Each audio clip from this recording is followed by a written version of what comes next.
Vi står här på Sweden Rock Festival och med oss här har jag Dregen och Robert från Hellacopters.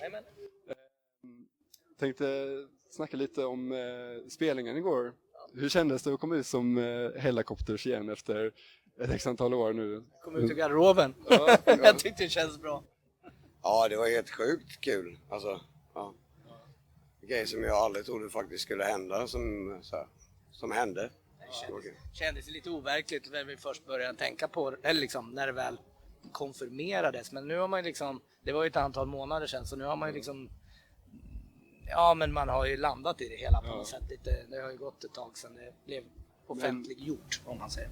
Just det. Men var ni sugna på att när ni fick förfrågan liksom att ja, det är klart vi ska köra, eller hur var det? Alltså, men grejen är den med det bandet, så var det väl alltid så här, ska vi göra någonting, då ska vi göra det fullt ut. Det blir inga halvmesyrer, utan det ska vara, ja, annars gör man det inte liksom. Allt är inget på något sätt. Ja.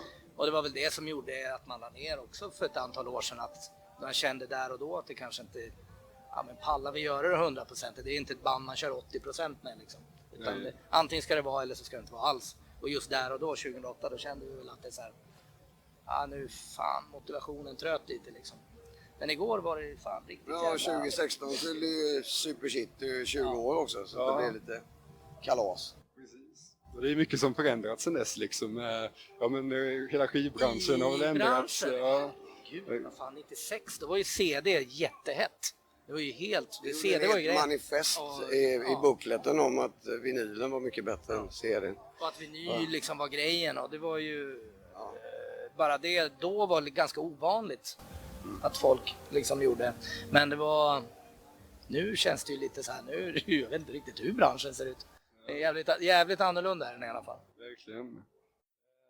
Och ja, ni släppte ju en ny singel nu också i samband med festivalen. Hur kommer det sig att... På Wild Kingdom på Soundproof. Jajamän, rätt bolag.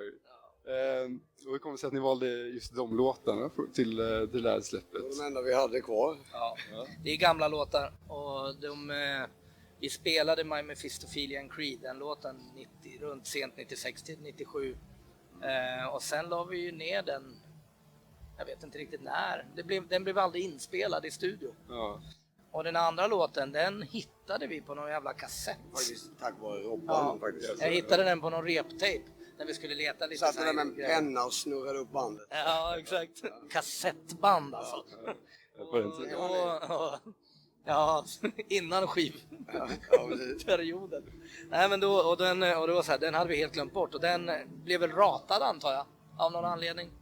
Att vi inte spelade in den, och då tyckte vi att ska vi göra någonting som en special item eller någonting så här kul just inför det här gigget.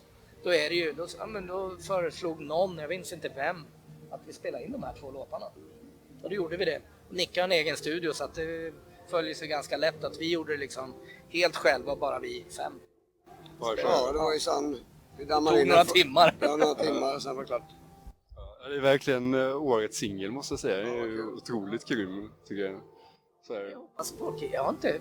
Den är ju ganska nyligen släppt liksom. Men den, jag vet inte, vi funderar väl om man kanske ska göra den digitalt. Jag har inte riktigt snackat om den. Den finns ju bara på vinyl. Ja, väldigt klassiskt. Kanske kommer på kassett. Ja. Alla olika miljöformat.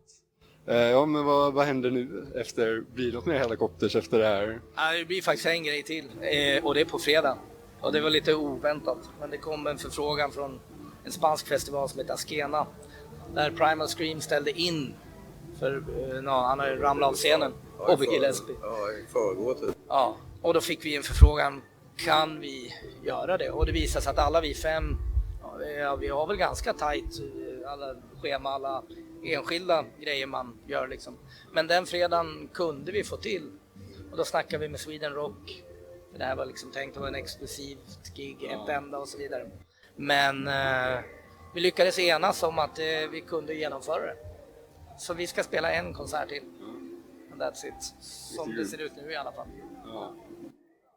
Men då får jag tacka så hemskt mycket för det här. Tack. Sköt om er.